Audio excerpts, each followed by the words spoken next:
होता है, क्योंकि हम शैतान के साथ एक लड़ाई में है, और वो अलग अलग प्रकार से अलग अलग लोगों को भी इस्तेमाल करते हुए हमारा हमको आत्मिकता में से परमेश्वर के साथ जो हमारा संगति है उसमें से हमको गिराने का कोशिश करते हैं।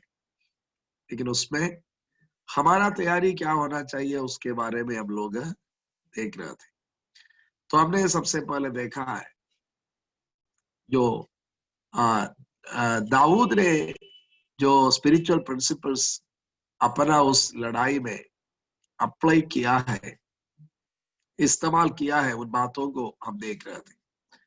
तो सबसे पहले हमने देखा है उनका सबसे जो एक मुख्य जो गुण, पहला सामुएल 17 अध्याय में उसका 45 पद में वो कहता है, तुम्हारे पास इस दुनिया के हथियार है, लेकिन मैं मेरा परमेश्वर सेनाओं के यहोवा परमेश्वर के नाम से मैं तुम्हारा सामना करता हूं। ये हमारा सबसे बड़ा कॉन्फिडेंस है, ये हमारा सबसे बड़ा आत्मविश्वास है। जीवन का, सेवकाई का, और कोई भी प्रकार का पॉलिटिकल हो, किसी भी प्रकार का जो विरोध जिसका हमको सामना करना पड़ता है, उस समय एक परमेश्वर का एक दास दासी का सबसे बड़ा हियाव ये है, मेरा साथ मेरा परमेश्वर है जी। वो हम लोग बाइबल का पढ़ाई ज्यादा करने का जरूरत, परमेश्वर का वचन ज्यादा, परमेश्वर के साथ ज्यादा समय बिताने का जरूरत है। सब का एक मुख्य कारण ये है, ये हमारा कॉन्फिडेंस बिल्डिंग, जो स्पिरिचुअल कॉन्फिडेंस जो है हमारा जीवन में, उसका उसका बढ़ावा देके, जैसा हम प्रभु का वचन में ज्यादा समय बिताते हैं, क्योंकि वचन में लिखा है because of the lack of knowledge my people perish. परमेश्वर का वचन का जानकारी का कमी के कारण लोग निरंकुश हो जाते हैं, लोग नाश हो जाते हैं। तो जब हम परमेश्वर का वचन मनन करते हैं, हो सकते हैं आप पूरा वचन याद नहीं करते होंगे, फिर भी जैसा हम लोग भोजन खाते हैं, जो न्यूट्रिशियस भोजन खाते हैं, तो वो भोजन क्या होता है, हमारा शरीर में ताकत के रूप में वो बदलता है, वो हमारा शरीर को ताकत देता है। तो उसी प्रकार वो भोजन उसी प्रकार हम नहीं देखता है, लेकिन वो हमारा शरीर में इम्यूनिटी पावर को बढ़ाते हैं, ताकत को बढ़ाते हैं, उसको कई काम करते हैं। उसी प्रकार वचन हमको ज्यादा से ज्यादा मनन करने की जरूरत है। क्यों? क्योंकि जब हम वचन ज्यादा मनन करेगा, तब प्रभु पर हमारा भरोसा बढ़ेगा, विश्वास बढ़ेगा, प्रभु के बारे में जानकारी बढ़ेगा और विश्वास बढ़ेगा, भरोसा बढ़ेगा। इसलिए बहुत जरूरी है अगर हम परमेश्वर पर भरोसा करना चाहते, नहीं तो हमारा ये भरोसा सुपरफिशियल हो जाएगा। हम भरोसा करते हैं बताएंगे, लेकिन इसके लिए उसका कोई फाउंडेशन नहीं है, वचन का फाउंडेशन नहीं है, तो तब क्या होगा, कठिनाई आएगा। हमको फाउंडेशन नहीं होने के कारण हम डगमगा जाएगा। ऐसा नहीं होना है। इसलिए उन पर भरोसा करना है तो जरूर परमेश्वर का वचन का जानकारी बहुत जरूरी है। एक अंकल थे, हॉकी अंकल, वो इनकम टैक्स कमिश्नर थे। वो शायद मुंबई में थे, अभी मालूम नहीं, पटना में थे, हम लोगों का चर्च में आते थे। कुछ दिन पहले उनका एक इंटरव्यू हमने देखा। इनकम टैक्स कमिश्नर है, बहुत मैंने तब हम जान सकते हैं वो कितना व्यस्त आदमी होंगे। लेकिन 2017 में या 18 में उन्होंने 16 बार पूरा बाइबल पढ़ लिया है, 16 टाइम्स एक ही साल में। लेकिन इनकम टैक्स कमिश्नर अगर बाइबल पढ़ सकते हैं, तो क्या हम लोग नहीं पढ़ सकते? तो क्या एक बार नहीं पढ़ सकते? देखिए, हमारे पास परमेश्वर का वचन हमारा भाषा में पहुंचा है, इसका पीछे भी परमेश्वर का काम है, इसका पीछे भी परमेश्वर का काम है। क्योंकि ये वचन हम लोगों का हम लोगों को अपना भाषा में वचन मिलने के लिए बहुत सारे लोग बहुत मेहनत किया है। अंग्रेजी में बाइबल अनुवाद किया उस व्यक्ति टिंडेल को लोगों ने जिंदा जला दिया। हमको मालूम है इधर बिहार में एक भाषा है मैथिली, उसमें बाइबल नहीं था, अनुवाद नहीं हुआ था। कनाडा से 2 लोग आकर, एक मरियम एक एलिजाबेथ, और अमेरिका से एक एलिस, वो लोग अपना 35 साल दिया, 35 साल केवल नया नियम मिथिला भाषा में पूरा अनुवाद करने के लिए। आज दुनिया का सबसे ज्यादा भाषा में अनुवाद किया हुआ बुक बाइबल है। सबसे ज्यादा प्रिंटिंग किया हुआ पुस्तक बाइबल है। क्या है ये सब, कैसा हुआ है? ये सब का पीछे का कारण क्या है? ये परमेश्वर का योजना होने के कारण, ताकि हम लोग हमारे भाषा में, आसान भाषा में बाइबल को पढ़े समझे, ताकि हम परमेश्वर पर भरोसा करें, ताकि हम परमेश्वर के लिए, परमेश्वर का सेवा में आगे बढ़े। ये सब कारण परमेश्वर अपने लोगों को इस्तेमाल करते हुए ये सब कार्य करते हैं। तो इसलिए हमको ये मौका इस्तेमाल करना बहुत जरूरी है। नया साल में हमारे एक रेजोल्यूशन, कम से कम एक बार, कम से कम पूरा बाइबल को एक बार एक साल में पढ़ने का एक दिन में। अगर आप 5 अध्याय एक दिन में पढ़ेगा, 5 अध्याय एक दिन में पढ़ेगा, तो हम साल में एक बार पूरा बाइबल पढ़ सकते हैं। ये मिनिमम है। इतना तो हर एक विश्वासी को करना चाहिए, हर एक विश्वासी को करना चाहिए। ऐसा एक रूटीन, ऐसा एक डिसिप्लिन हमारा होने से क्या होगा? सबसे पहले परमेश्वर का वचन का ज्ञान बढ़ेगा, परमेश्वर पर भरोसा बढ़ेगा, और इस आत्मिक युद्ध में हम आगे बढ़ते जाएंगे। और दूसरा एक फायदा है, हमारा समय बर्बाद नहीं हो। कई बार हम लोग इधर उधर जो जरूरत नहीं है उन बातों को देखते हुए, पढ़ते हुए समय को नष्ट करते हैं। लेकिन अगर हम परमेश्वर का वचन को पढ़ने का वो डिसिप्लिन है, तो आजकल तो बहुत ही आसान है। केवल किताब में नहीं, हमारा मोबाइल फोन में बाइबल है। इंस्टेड ऑफ सर्चिंग थ्रू जो जिससे फायदा नहीं है, ऐसा कई माने कोई भी मीडिया का जो पोस्ट सब देखने के जगह पर अगर हम परमेश्वर का वचन का पढ़ाई करेंगे, हमारे लिए और दूसरों के लिए भी वो कितना आशीष का बात हो सकता है। परमेश्वर का नाम का महिमा हो। तो दाऊद ने अपना परमेश्वर पर भरोसा किया। और भी कुछ बातें हैं जो हमारा स्पिरिचुअल बैटल के लिए हम दाऊद से सीख सकते हैं। सीखने का है कुछ खास बातें। दूसरी एक बात जो दाऊद का उस घटना से हमको ये मालूम होता है, दाऊद अपना जो सही एनिमी है, जैसा कि 28 से पहला शमूएल 17 अध्याय का 28 पद से पढ़ेंगे तो वहां पर लिखा है, माफ कीजिए हम हिंदी बाइबल ले लेते हैं। वहां पर दाऊद अपना भाई लोगों से मिले तो भाई लोगों ने उनको डांट रहे। भाई लोगों ने बोला, तुम इधर क्यों आया है? तुम लड़ाई देखने के लिए आया ना?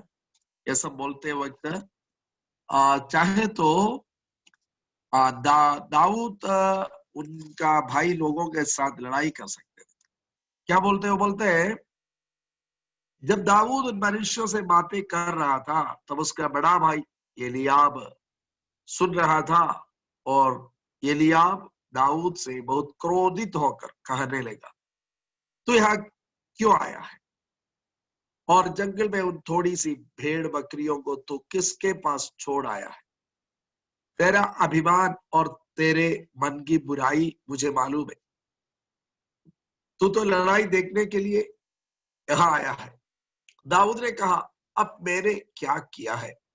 वह तो निरी बात थी। तब उसने उसके पास से मुंह फर के दूसरे के सम्मुख होकर वैसी ही बात कही।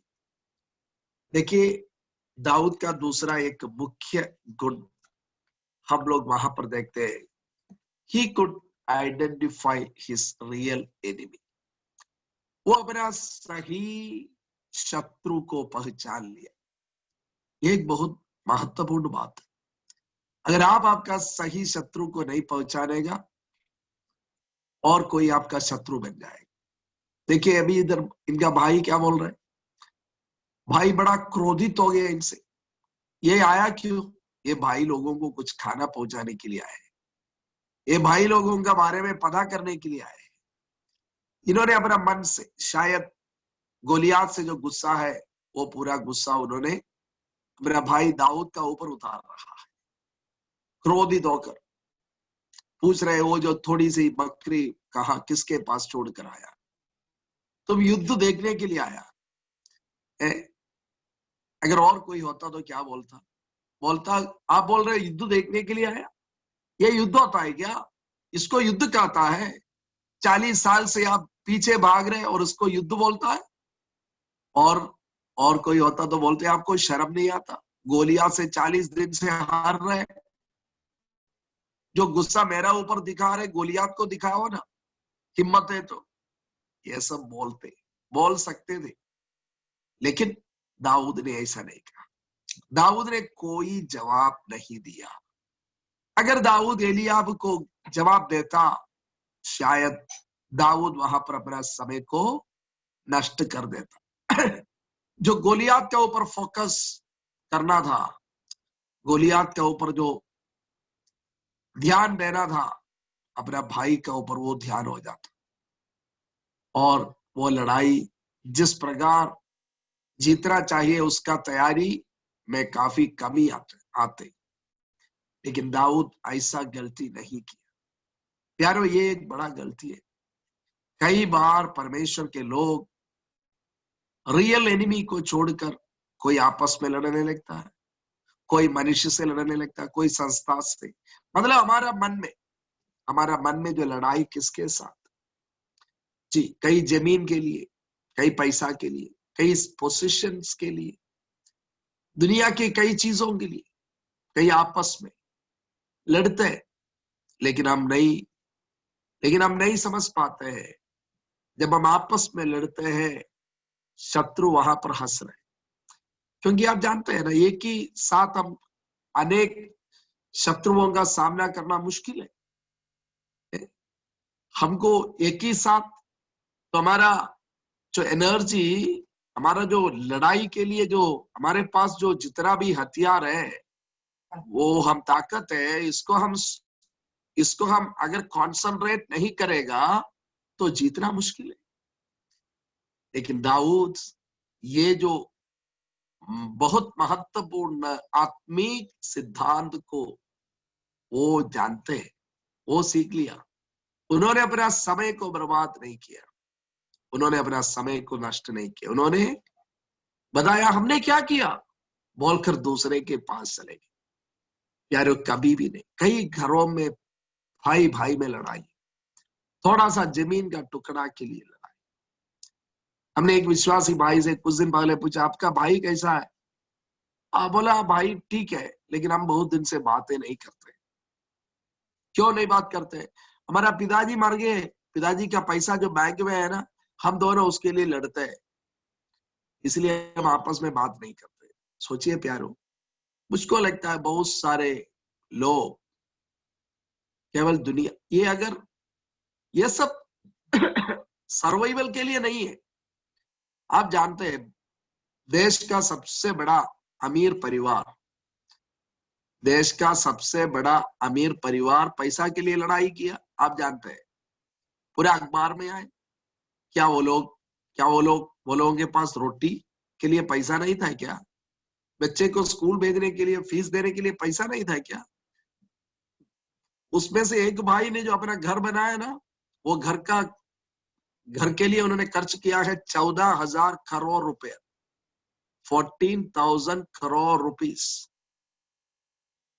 जो 60 तला का ऊंचाई में अपना मकान। लेकिन वो और अपना भाई आपस में पैसा के लिए लड़ा। मेरा कहने का मतलब यह है, पैसा होना या ना होना, जमीन होना या ना होना, यह सब लड़ाई का कोई कारण नहीं है। लड़ाई अगर अगर आप परमेश्वर का तरीका पर बहुत ध्यान नहीं देंगे, मनुष्य विश्वासी होकर भी, मैंने बोला ना, विश्वासी से पूछा तो बोल रहे, मैं और मेरा भाई बहुत दिन से, हम उनको कुछ साल से जानते, एक साथ बैठते थे, एक साथ एक दुकान चलाते थे, बहुत प्रेम में रहते थे। लेकिन अभी पिताजी का मृत्यु हुआ, उनका बैंक में जो पैसा है बोलकर, पता नहीं कितना पैसा है, 1 लाख है कि 2 लाख है, 10 लाख है, हम नहीं जानते। लेकिन जितना भी है उसके लिए हमको क्या करना है? लड़ाई करना है। पैसा कितना भी हो, लेकिन हमारा बात है लड़ाई करना है। प्यारो, कितना मसीह परिवार है, बड़ी दुख की बात है। बहुत सारे ऐसा परिवार है जहां पर लोग पैसा को लेकर लड़ाई करते हैं, भाई भाई आपस में बात नहीं करते, प्रेम नहीं है। बहुत कलीसियाएं हैं वहां पर, जी, आपस में लोग अलग अलग ग्रुप बनकर, कभी पोजीशंस के लिए, कभी और कुछ के लिए, छोटा छोटा कमेटी के लिए, हम नहीं जानते। ये चर्च के बाहर इस कमेटी को कोई जानते ही नहीं है, फिर भी हम ऐसा लड़ाई करते हैं जैसा 3rd वर्ल्ड वॉर। उसके लिए हम छोड़ने के लिए तैयार नहीं। कई लोग युद्ध में जीते हैं लेकिन हार्ट अटैक होकर मर जाते हैं। जी हाँ, कभी नहीं करना प्यार। हमारा लड़ाई, हमारा शत्रु कौन है पहचानना, यह है बुद्धिमानी की बात। कौन है हमारा शत्रु? हमारा रियल एनिमी कौन है? वो आपका भाई नहीं है। जी, आप कभी भी देखिए, ये जमीन हो, ये सब चीज है, अगर हम परमेश्वर पर भरोसा करेगा ना, क्या परमेश्वर हमको नहीं चलाएगा? चलाएगा। जो हमारा हमको मिलना है मिलने दीजिए, कोई दिक्कत नहीं। लेकिन बहुत सारे जगह पर हम जानते हैं, बहुत सारे चर्चेस, ब्रिटिश आकर जमीन लिया, वहां पर चर्च हॉल बनाया। खास करके उत्तर भारत में कितना कितना जगह पर लोगों ने क्या कर दिया, चर्च चलाने के लिए लोगों ने बनाया हुआ, खरीदा हुआ जमीन, उसी चर्च के ही लोग क्या करते हैं? बेच लेते हैं, बेचते हैं। और कोई थोड़ा सा दाम में उसको खरीदते हैं, और लड़ाई, कोर्ट में लड़ाई। क्या आप सोचते हैं परमेश्वर का भवन को बेचेगा? परमेश्वर का भवन के लिए जो जगह है, जमीन है, जो जगह है, उसको बेचेगा तो हमारे लिए और हमारे बच्चों के लिए वो आशीष का कारण हो जाएगा? उससे कोई फायदा होगा? मैं 1 2 3 4 नहीं प्यारो, बहुत सारे जगह पर हमारे देश में इस प्रकार की बातें होती है। हमको हमको हमारा प्रायोरिटी सेट करना है। हमको हमारा शत्रु को पहचानना है, किससे हमको लाभ है, किससे हमको नुकसान है, इस बात को हमको पहचान। अब्राहम ने इस बात को समझा। अब्राहम ने लूत को क्या बोला? देखिए, अब्राहम के पास बहुत भेड़ बकरी सब था, तो उनको अच्छा घास वाला जगह का जरूरत था, पानी का जरूरत था। लेकिन अब्राहम ने लूत को क्या बोला? अब्राहम ने लूत को बोला, लूत, अगर आप बाएं जाए, आप चुन लीजिए जो जगह पर आप जाना चाहते हैं, जिस दिशा में आप जाना चाहते हैं, आप जाइए। जो बाकी जो है वही मेरा जगह होगा, वही मेरा जगह होगा। प्रभु का धन्यवाद, प्रभु का धन्यवाद। क्या अब्राहम को नुकसान हुआ? अब्राहम को क्या कोई नुकसान हुआ? कोई नुकसान नहीं हुआ। जैसा लूत चला गया तो अब्राहम को परमेश्वर ने बोला तुम चारों तरफ देखो, उत्तर दक्षिण पूर्व पश्चिम देखो, ये सब जगह तुम्हारा हो जाएगा। कहने का मतलब ये नहीं है जमीन हो जाएगा कि नहीं हो जाएगा, वो नहीं है हमारा मतलब। कोई नुकसान नहीं होगा प्यार। हमको प्रभु ने 20 साल पहले बोला बिहार आओ, बोला ऐसा हमने कल बोला हमारा नौकरी ये सब ये, लेकिन आज 20 साल के बाद प्रभु की दया से परमेश्वर ने हमको बड़ा अद्भुत रीति से चला है। देखो एक और साल का अंतिम दिन में हम लोग आए हैं। अभी कोई भी हमारा सारे जरूरतों को परमेश्वर ने बड़ा अद्भुत रीति से चला, तो उसके लिए हमको और कोई तरीका अपनाने का जरूरत भी नहीं पड़ा। हमने 2 तरीके अपनाए। एक, प्रभु पर भरोसा करते हुए हम साल शुरू होने से पहले योजना बना लेते हैं। उसके लिए हम लोग कोई बजट नहीं बनाते, मतलब कितना हमारे पास क्या है उसके आधार पर नहीं बनाते, क्या जरूरत है उसके आधार पर हम लोग जितना हो सकता है उतना बड़ा एक योजना बना लेते हैं। उदाहरण के लिए पिछले साल हमने 50,000 बच्चों को पढ़ाएंगे योजना बनाया। हमने 50,000 बच्चों को पढ़ाया, प्रभु ने सहायता किया। ये कैसा हुआ? परमेश्वर ने कराया। तो योजना बनाते हैं, प्रार्थना करते हुए उस योजना को पूरा करते जाते हैं। पूरा साल का योजना बनाते हैं। जनवरी में क्या करेगा, फरवरी में क्या करेगा, कितना VBS है कहाँ, कितना फिल्म शो है कहाँ, यह सारे प्रोग्राम्स बनाते हैं। हम आपको बताते हैं जितना हमने सोचा उससे अधिक करने के लिए प्रभु ने सहायता की। सब जगह पर एक ही तरीका में प्रभु काम करेगा ऐसी बात नहीं है। दुनिया का कुछ जगह पर बहुत विरोध है, कुछ जगह काफी खुला हुआ है, हाँ, लेकिन परमेश्वर करने उसके लिए हमको अलग कोई तरीका अपनाने की जरूरत नहीं है जी। उसके लिए हमको अलग से लड़ने का जरूरत नहीं है। हमारा जरूरत परमेश्वर है। अब्राहम समझ गया उनका जरूरत परमेश्वर है। अगर परमेश्वर है साथ में तो बाकी सब कुछ हो जाएगा, वो समझ गया। So he identified the real enemy. Let us identify the real enemy. कभी घर के अंदर झगड़ा का कारण ना बने, कभी कलीसिया में झगड़ा के कारण नहीं बने, कभी समाज में झगड़ा का कारण ना बने, क्योंकि यीशु ने बोला blessed are the peace makers. जी हाँ, जो शांति को लाते हैं, धन्य है वे जो मेल मिलाप कराते हैं। यही हमारा बुलाहट है। यही हमारा मेल मिलाप कराना है तो हमको कुछ जरूर खोना पड़ेगा। ये हमेशा याद रखिए। मेरा और आपका मेल मिलाप पिता परमेश्वर के साथ करने के लिए यीशु मसीह को देना पड़ा अपना प्राण। मेरा और आपका मेल मिलाप परमेश्वर के साथ करने के लिए पिता परमेश्वर को अपना यीशु मसीह को अपना प्राण देना पड़ा। तो जरूर हमेशा तैयार रहिए मेल मिलाप के लिए, कुछ खोने के लिए तैयार रहना है। परमेश्वर का नाम का महिमा हो। और तीसरी एक और बात जो दाऊद का जीवन से हम सीख सकते हैं, उनका he had a real strong testimony about his secret life.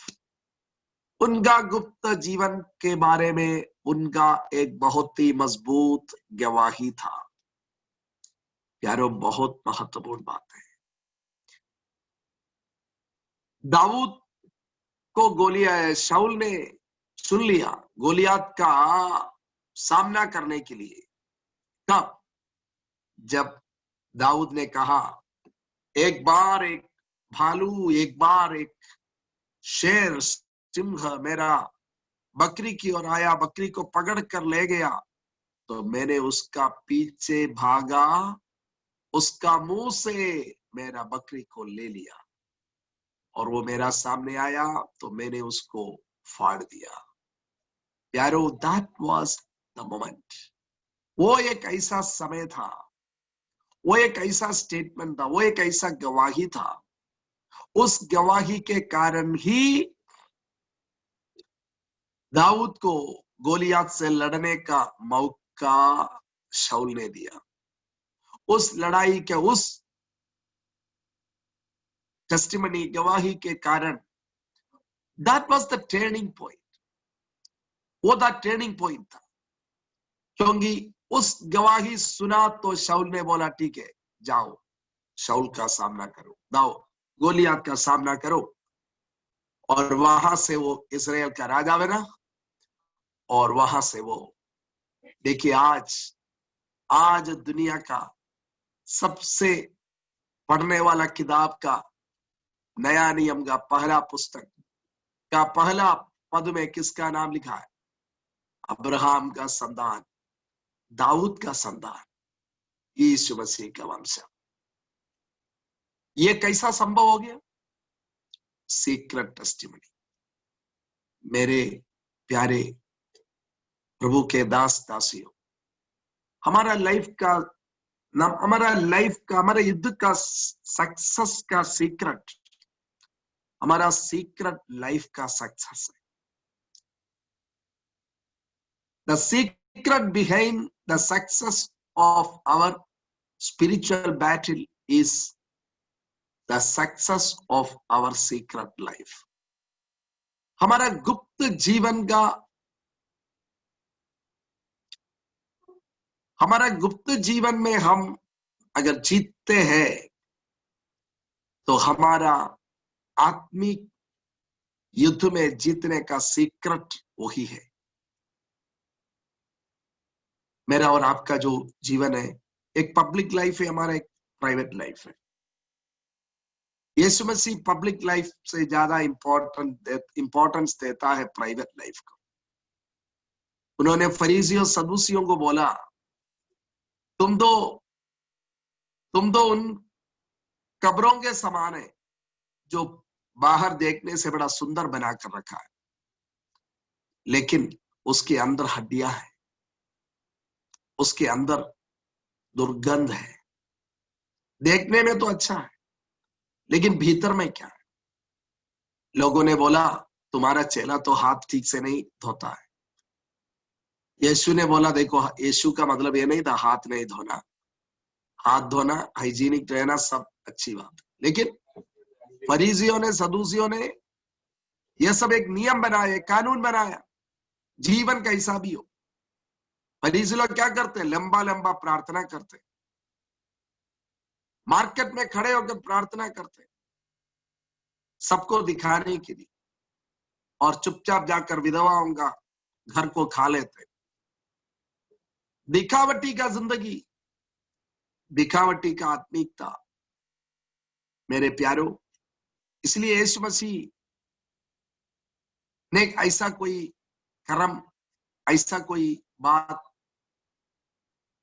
मैं और आप करने के लिए उतना ज्यादा कर्म का तरीका है हमको नहीं बताया। हम एक पादरी है, एक प्रकार से है, हम एक पादरी है, लेकिन आज हम एक कलर शर्ट पहनकर बैठे हुए हैं, कोई दिक्कत नहीं। पुराना नियम में ऐसा तो नहीं हो सकता था।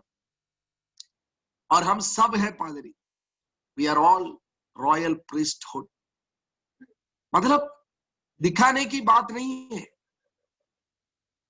आपको मुस्टाश है कि नहीं है, आपने कुछ पहनकर रखा है गला में कि नहीं है, वो सब सेकेंडरी इंपॉर्टेंस है।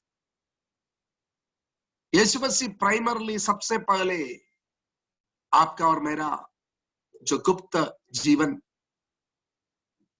मेरा और आपका मन परमेश्वर से कितना लगा हुआ है, ये इस पर परमेश्वर ध्यान देते हैं। देखिए, दाऊद जंगल में था। जंगल में एक शेर का सामना करना आसान है क्या? दाऊद ने ऐसा क्यों किया? क्या दाऊद को मालूम था क्या उसे शाऊल ऐसा गोलियात के साथ लड़ाई होगा, ये एलियाब और उनके साथी लोग हार जाएगा, तब मैं जाऊंगा, तब शाऊल मुझसे पूछेगा, तब मैं बताने के लिए मेरा पास एक गवाही होना चाहिए, इसलिए किया था क्या? नहीं नहीं, नहीं। He was faithful in his small things. He was faithful in his small responsibilities. उनका छोटा छोटा जिम्मेदारी में वो विश्वास योग्य था। क्या रो आपका कलीसिया में आपको छोटा छोटा जिम्मेदारी होगा? संडे स्कूल टीचर हो सकता है, कुकिंग का कुछ जिम्मेदारी मिलते होंगे आपको, जो परमेश्वर ने जितना आर्थिक आशीषें देते हैं उसका टाइथ। अब टाइथ के बारे में आप सोचते हैं, टाइथ कितना है, टाइथ क्या देना है? टाइथ किसी को दिखाकर देने की जरूरत नहीं। हम जानते हैं कुछ कुछ चर्च में क्या करता है, चर्च में जिनके पास अच्छा तंगा है, अच्छा अमीर लोग हैं, उनका भी टाइथ देखते हैं तो 500 रुपया दे सकता है, 50,000 लेकिन लिखा है 500। तो हम पूछते हैं, हम पूछे ये लोग क्यों 500 देते हैं जी? तब बोलते हैं क्या, बाकी ना ये तब देगा इनका घर में जाकर, पास्टर को इनका घर में जाकर बैठना होगा। देखो, ऐसा पास्टर को कैदी बनाने का काम कोई ना करे। जो देना है परमेश्वर का कलीसिया में पहुंचा दे। जी हाँ, तो कितना देना है ये भी तो एक बात है। आपको मालूम है, पुराना नियम में पुराना नियम में पुराना नियम में सदूसी लोग और फरीसी लोग कम से कम 23% देते, कम से कम 23% देते थे, क्योंकि उनका था 3 प्रकार का टाइथ। एक था रेगुलर टाइथ, वो तो 10%, और एक था फेस्टिवल टाइथ, वो भी 10%, और एक था पुअर टाइथ, वो 3 साल का टाइथ का 3 साल का टाइथ का टाइथ। तो कुल मिलाकर 23%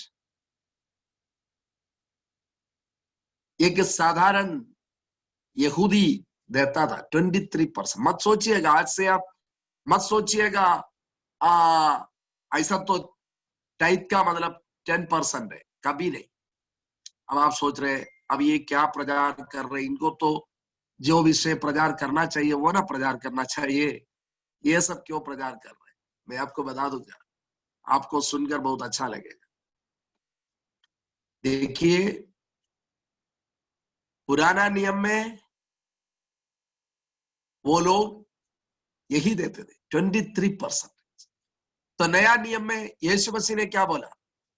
यीशु ने पहाड़ी उपदेश में बताया, तुम्हारा धार्मिकता फरीसी और सदूसियों का धार्मिकता से बढ़कर नहीं होगा तो तुम स्वर्ग राज्य में प्रवेश नहीं करेगा। प्यारो, अब इसका मतलब क्या है? अगर फरीसी और सदूसी 23% दे रहा था, तो मुझको और आपको कितना देना चाहिए? मुझको और आपको कम से कम 25% देना चाहिए। क्या नहीं देना चाहिए? जरूर देना चाहिए। क्या उससे नुकसान हो जाएगा? कोई नुकसान नहीं होगा। मैं भी यही सोचता, मैं भी सोचता था 10% देना अच्छा है, कम से कम 10% देना, ये सब हम सोचते थे जी। तो आप सोचेंगे ये सब का रेफरेंस क्या है? हम बता रहे हैं आपको। देखिए, लेविटिकल टाइथ, लेवीय व्यवस्था 27, लेवीय व्यवस्था 27 का 30 से 32, 10% इनकम। और फेस्टिवल टाइथ ये भी 10%। ड्यूट्रोनॉमी 14:22-27। ड्यूट्रोनॉमी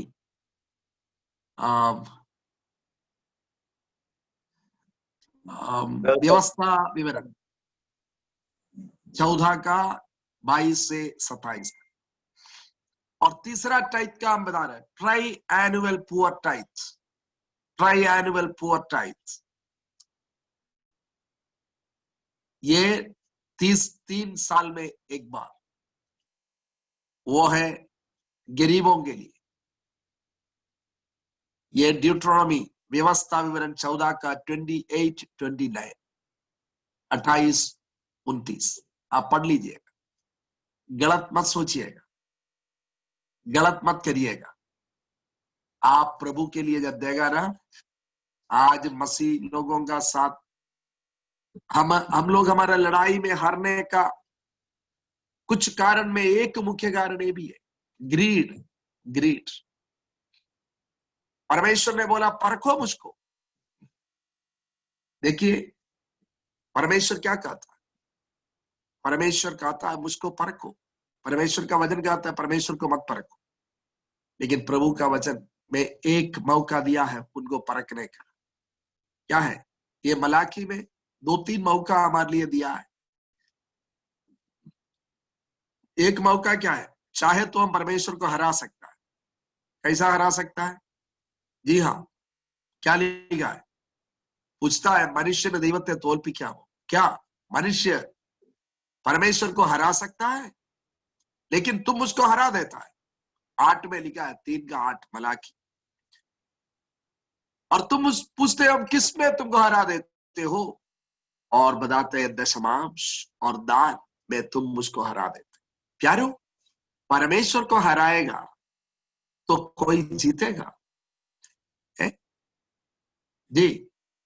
और ऐसा हराएगा तो उसका कंसिक्वेंस क्या है, उसका नतीजा क्या है? मलाकी 3 का 9। ऐसा ये जाति मुझको हराने के कारण तुम लोग श्रापित। प्यारो याद रखिए, आप परमेश्वर को कुछ नहीं दे सकता है। क्या दे सकते हैं आप और मैं? आप और मैं क्या दे सकते हैं? मेरा पास है क्या ऐसा देने के लिए? जो कुछ मेरे पास है सब कुछ परमेश्वर ने दिया है ना।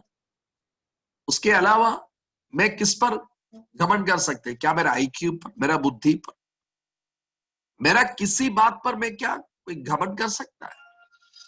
मनुष्य ने तो बहुत घमंड किया था। मनुष्य ने तो बहुत घमंड किया था, है ना। ये कोरोना आया तो मनुष्य इस बात को उनको स्वीकार करना पड़ा। मेरा सारे कोशिश के मुझको परमेश्वर पर भरोसा करने की जरूरत है। मुझको परमेश्वर पर भरोसा करने की जरूरत है। यारो ऐसा है तो आप इस बात को याद रखिएगा। आज एक कलीसिया हमारा गरीब क्यों रहता है? आज कलीसिया क्यों गरीब रहता है? आत्मिक रीति से क्यों कलीसिया स्प्रेड नहीं होता है? क्यों सेवकाई आगे नहीं बढ़ता है? कल मुझको एक भाई ने बोला, मेरा कलीसिया 30 साल पहले, इंडिया का एक मेट्रोपॉलिटन सिटी का कलीसिया के बारे में वो बोल रहे हैं, 30 साल पहले मेरा कलीसिया में 30 लोग थे, 30 से 40 लोग थे। आज भी मेरा कलीसिया में 30 से 40 लोग हैं। क्या प्यारो, हमारा देश में क्या लोग नहीं बढ़े हैं? क्या इधर लोगों को परमेश्वर का जरूरत नहीं है क्या? क्यों नहीं बढ़ते? क्यों हमारा कलीसिया गरीब है? क्यों कलीसिया क्यों गरीब है? क्योंकि कलीसिया के लोग देना नहीं चाहते। क्या दे सकते हैं? आपका समय, आपका ताकत, आपके टैलेंट्स, आपका बच्चे, आपके पैसा, आपका धन। कितना? 25%। हाँ, ये तीनों पद हमने बताया है, आप इसको पढ़ लीजिएगा। आपको कोई संदेह है तो सामताई पासा से पूछ लीजिए, ये पक्का है। अगर आप ऐसा प्रचार नहीं सुना है तो इसका एक कारण है, ये देना मेरे लिए भी मुश्किल है। जब मेरे लिए भी मुश्किल है तो आसान क्या है, मैं प्रचार ना करूं। लेकिन ये तो सही तरीका है नहीं। बाइबल में जो लिखा है वही बोलना है ना मुझको। बाइबल में लिखा है फरीसी और सदीसी 23%, 23.3% देते थे। और यीशु मसीह ने कहा पहाड़ी उपदेश में, तुम्हारा धार्मिकता उससे बढ़कर होना चाहिए। आप वहां से कोई टाइट ऑफरिंग हमको मत दीजिएगा। हम स्पिरिचुअल सिद्धांत बोल रहे हैं, हम आत्मिक प्रिंसिपल बोल रहे हैं। जब मेरा शादी हुआ तो पता चला, किसी ने मुझको बताया, मेरी पत्नी गवर्नमेंट ऑफिसर थी, तो वो 30% टैक्स देती है। 30%। उसको मुझको थोड़ा घबराहट लगा।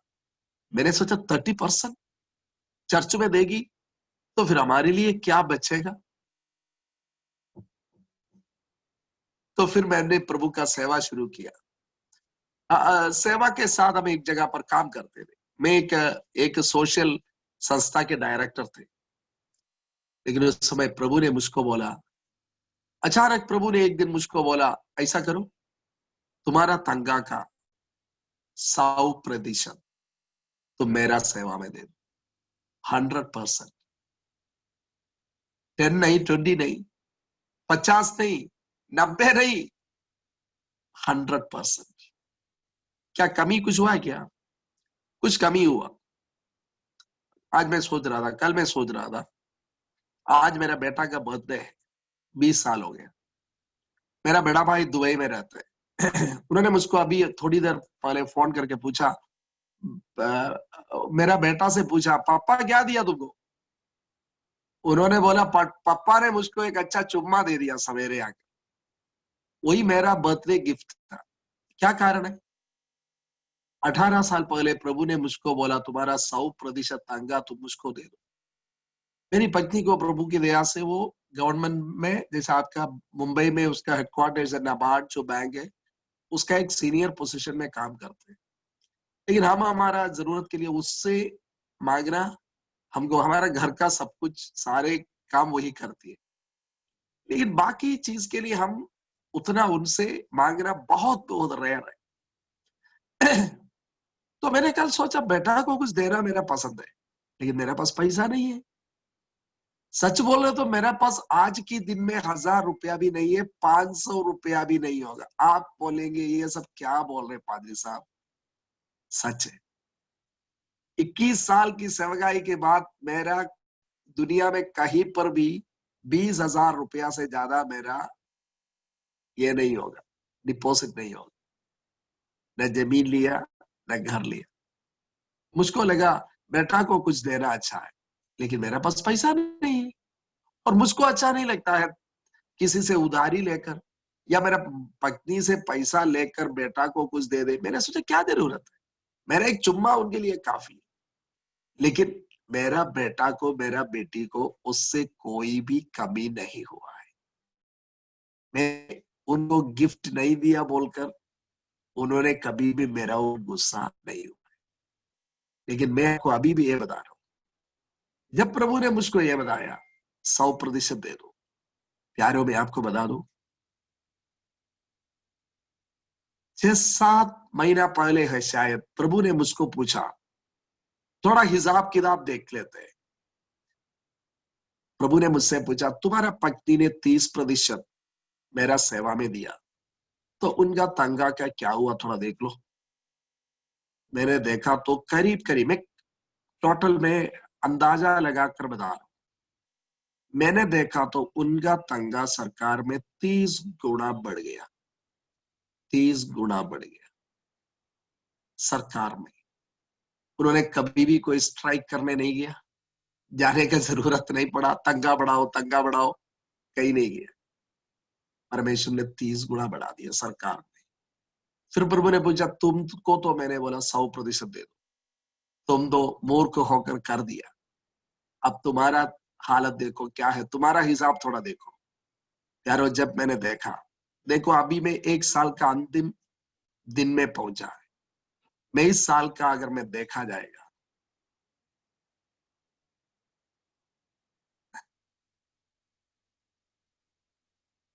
सच बोल रहे तो 10,000 गुना बढ़ा करके।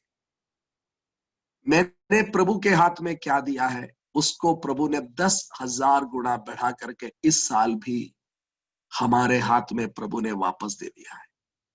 उसमें से एक भी रुपया शायद मेरा घर पे नहीं आए, पूरा के पूरे हमारे ऑफिस में गया है। क्या प्रभु के लिए देने से कुछ नुकसान हुआ? फिर आप पूछेंगे आपका बात फिर कैसा हुआ? देखो, ये चश्मा है, ये भारत सरकार दिया है।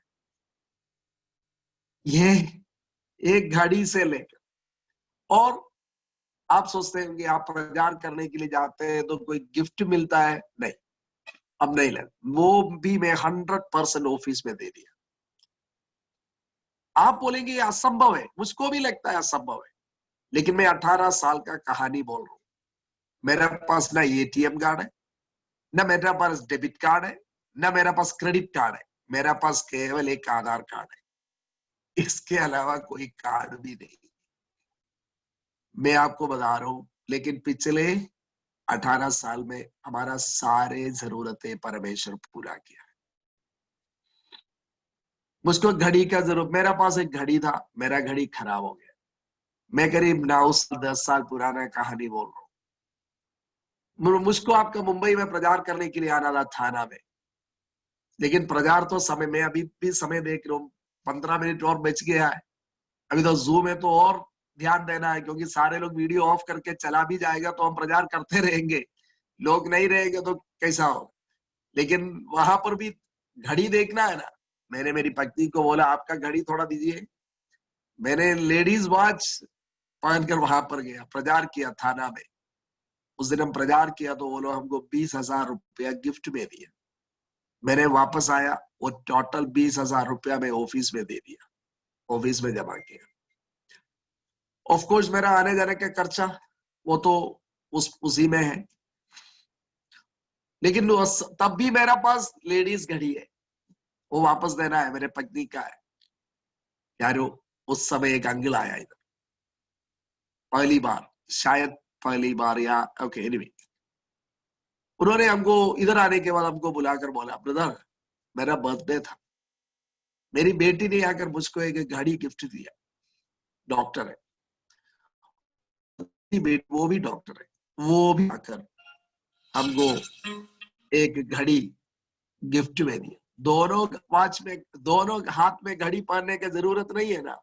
आपको दिक्कत नहीं है तो मैं एक घड़ी आपको गिफ्ट में दे दूं। मैंने मन में सोचा मुझको क्या क्या दिक्कत है, मैं तो लेडीज घड़ी पहन कर घूम रहा हूँ, तो उनको वापस दे देना है। वो घड़ी मैंने 8 साल पहना। उसके बाद हम एक बार एक जगह पर गया, मेरा भाई था वहां पर था, मैंने उससे पूछा, वो घड़ी 8 साल के बाद खराब हो गया। तो मेरा भाई ने पूछा आपको कुछ जरूरत है? मैंने बोला कुछ जरूरत नहीं। वो गुस्सा हो गया, तुमको कभी भी पूछेगा कोई जरूरत नहीं है, छोड़ो, जरूरत नहीं है तो ठीक है। आ, उसको जो बोलेगा वो करने के लिए बहुत तैयार है। फिर भी मैंने सोचा हम प्रभु के दास है, ऑलरेडी हम प्रभु के दास लोगों के बारे में कई लोग सोचते हैं हमारा केवल लेना जानते, देना नहीं जानते, इसलिए हमने सोचता है नहीं, थोड़ा आराम से ये सब करना अच्छा है। लेकिन वो हमको लेकर के एक जगह पर गया, हमको अभी भी याद है, अचानक वो मेरी ओर ऐसा घूमा और पूछा तुमको एक घड़ी की जरूरत है ना? वो कोई भविष्यवक्ता नहीं है, वो कोई भविष्यवक्ता नहीं है, लेकिन थोड़ी देर के लिए प्रभु ने उनको एक भविष्यवक्ता बना दिया। उसने मुझसे पूछा तुमको एक घड़ी की जरूरत है ना? उन्होंने जाकर 2 साल पहले एक घड़ी खरीद कर दे दी। यार, एक घड़ी से लेकर, ये चश्मा से लेकर, ये ये ये स्वेटर से लेकर, ये शर्ट से लेकर, मैं आपको मेरा मेरा जूता तक, सब कुछ प्रभु का दान है।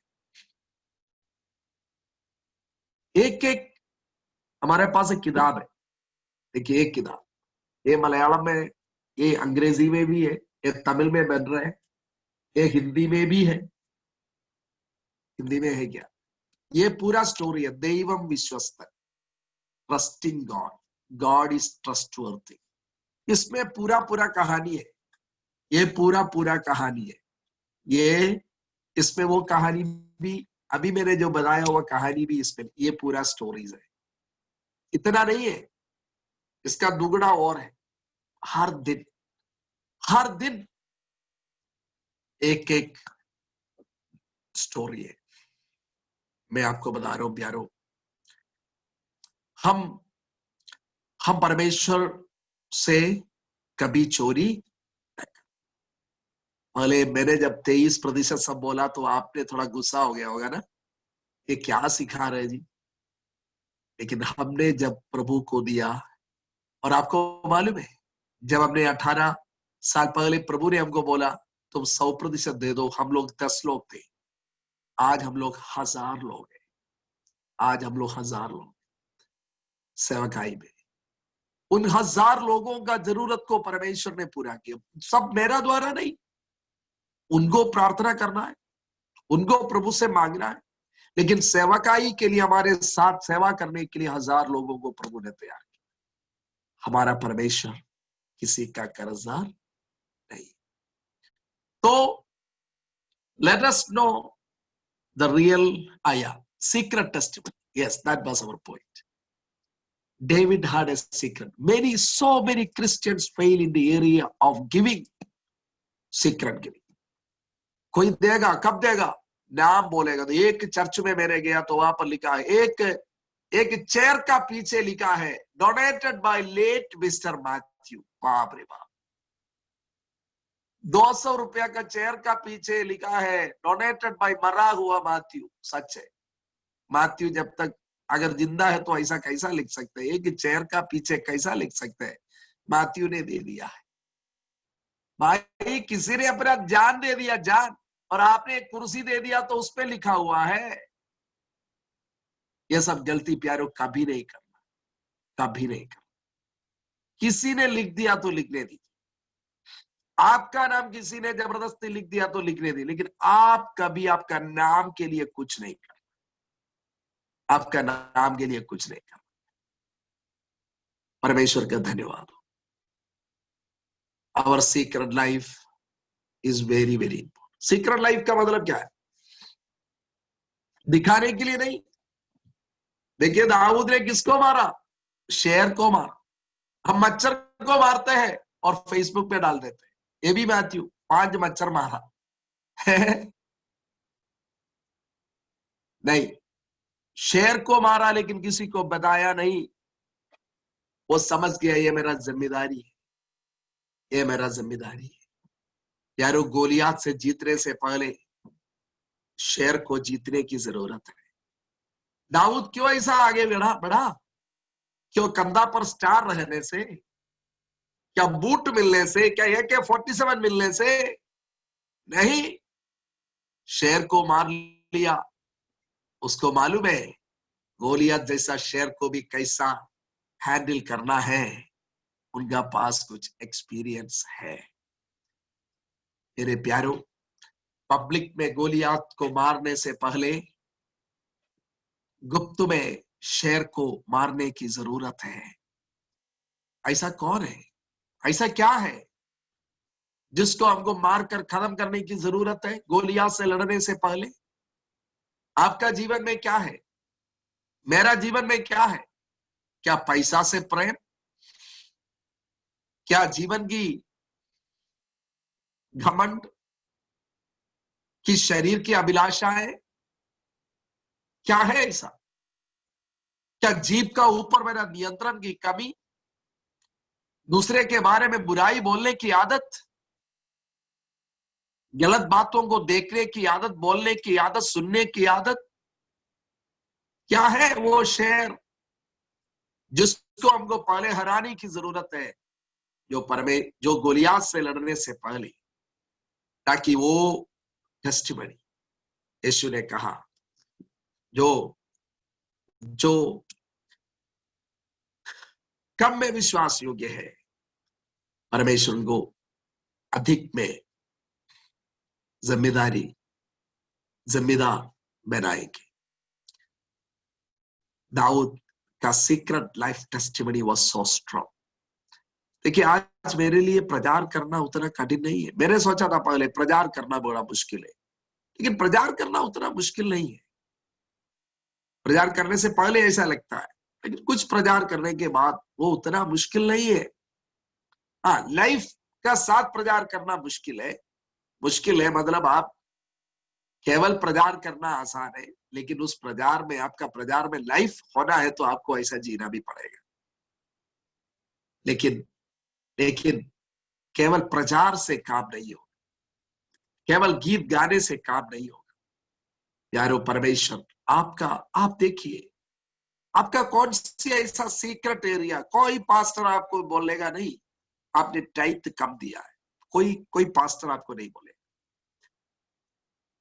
आपका जीभ का और कंट्रोल करो, कोई पास्टर आपको नहीं बोलेगा। वो प्रचार करेगा, आपको सीधे आकर वो नहीं बोलेगा।